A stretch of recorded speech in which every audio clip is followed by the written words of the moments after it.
国际上要紧，美国总统川普公开呛明讲要摕到格陵兰，甚至还有共和党的众议员来提案讲，要甲格陵兰列去美国的第51州。不过，人格陵兰总理甲丹麦总理拢讲因绝对唔买，今日就派人去到华府当面甲话讲个清楚。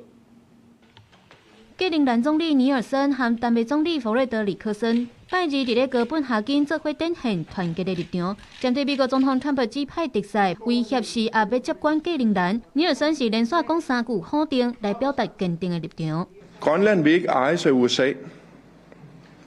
Grønland vil ikke styres af USA.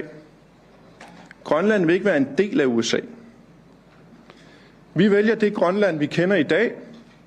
og som er en del af kongeriget Danmark. 尼爾森強調，格陵蘭唔是商品，雖然重視甲美國的安全談判關係，不過絕對袂選擇脫離丹麥王國，讓美國來接管。因為華府的動作攏無停歇，有共和黨籍的眾議員已經正式提出法案，主張為了國家的安全，應該讓格陵蘭成做美國面積上大第51州。川普閣表示講，格陵蘭有真重要的戰略地位，中國甲羅西亞船隻攏已經部署佇咧周邊海域，丹麥根本就無才調來防衛。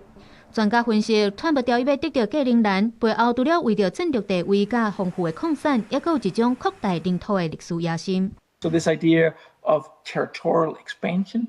and perhaps the idea that